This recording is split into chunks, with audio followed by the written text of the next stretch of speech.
Do you know this man? No comment. This one? No comment. Okay, let me make this clear for everybody because you're starting to waste my time. These guys said that they know you.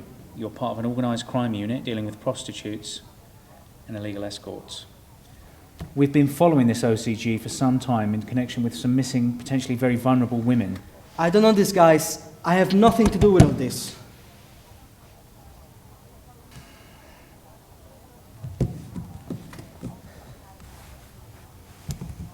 Look. I met them once in a nightclub. Which nightclub? Club Lux on Mill Lane. When? I don't know, about 2 months ago. What happened when you met them? They said they needed a translator. They offered me 150 quid to just sit on an important meeting and translate for them. Said it would take no more than 10 minutes, so I said, why not? Easy money. They took me into a room at the back of the club and they had an Italian guy in there tied to a chair. Go on. I asked what was going on. They didn't answer. I said I didn't like the look of it and went to leave. They put a gun to my head and make me sit down. What was this meeting about? They were asking this guy questions about the whereabouts of a group of women. Women that they were selling for sex.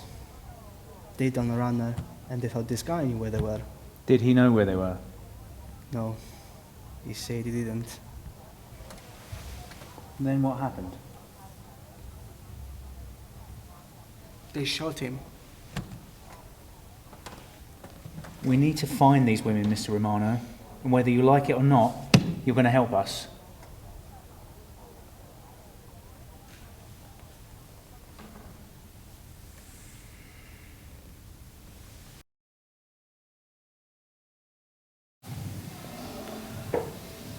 Does your mom know you're here?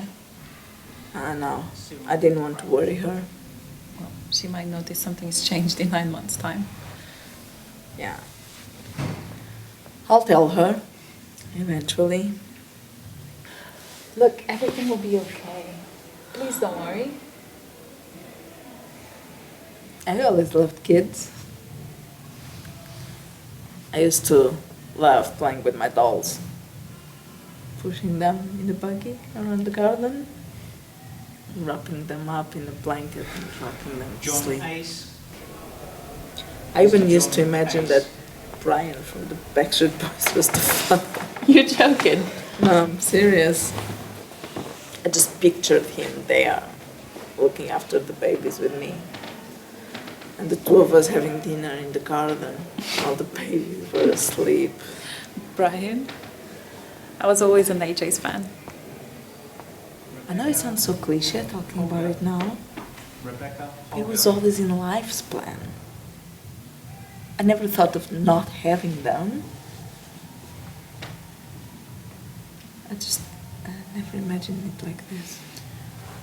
I know this wasn't part of the plan, but it doesn't mean this isn't going to be the best thing that ever happens to you.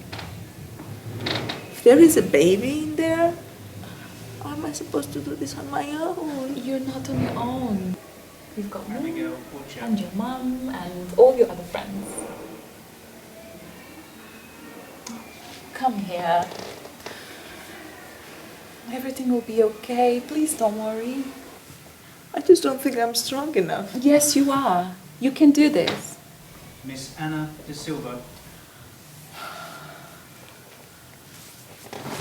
Everything will be fine. I'll be right here the whole time.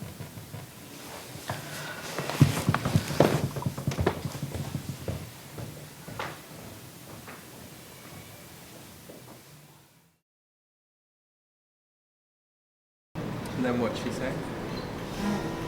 Nothing. She just stood there. I mean, what could she say? Are you okay? You hardly said a word all night. I'm fine.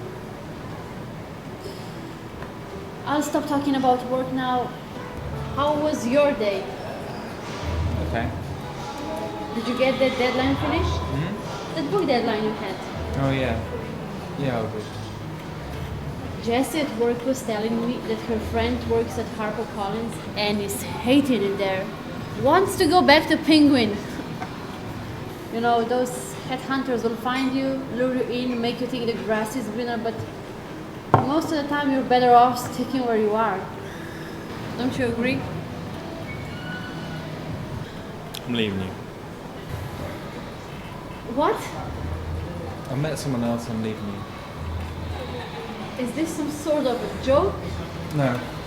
I'm sorry, I don't know how else to tell you.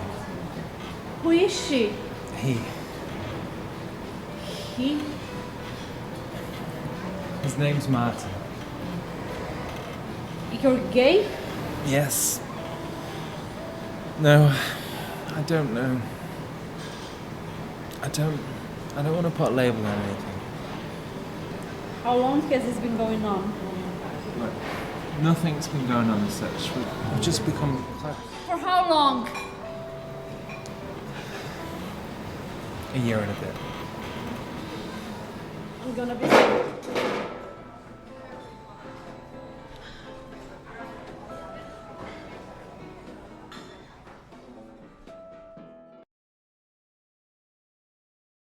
Well, if she said she didn't do it, she didn't do it. I still think she did, though. If she said she didn't, she didn't. I still think she did, though. Oh, Floss, these are lovely. Did you make the jam yourself? No, not this time. Jean got me a jar when she went to Salisbury last weekend. Oh, Sainsbury's. Salisbury! Not long now till you go, Floss. No, just a couple of weeks. I can't wait.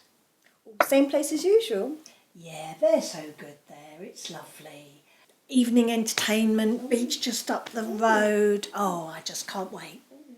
Oh, I saw,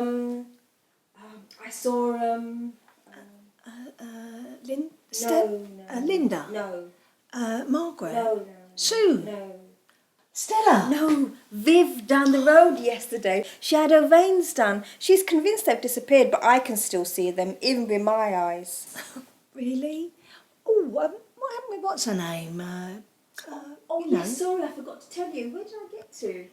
Well, she'd walked in, seen them, left and gone to her mum's. Oh, that's right. Well, when she came back home, it all kicked off, apparently. Nightmare it was. The Royal Dalton collection got smashed, clothes were put in the suitcase and thrown down the stairs. According to Sheila, the house looked like a tsunami had hit it. Really? Yeah, but you know, you can't always trust what Sheila says. You know what she's like. Bit of a Drama queen. Well, I was talking to Trevor's wife. You know Trevor, decorator, lives just up the road, by the post office. Wife had breast cancer. 5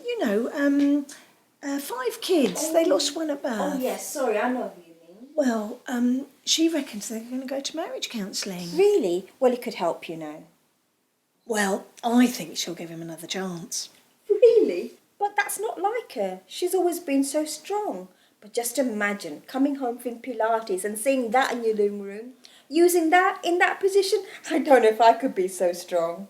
I just can't believe it. I mean, Brian, of all people. I know. Well, I'll give her a call later and see what's happened since. I do feel sorry for her, bless her. And how's Tony now after his hot barrel? Not bad, actually. It's all been removed and he should be back to his normal self within a couple of weeks. And can he sit down yet? No, not yet. Not until the swelling's gone down.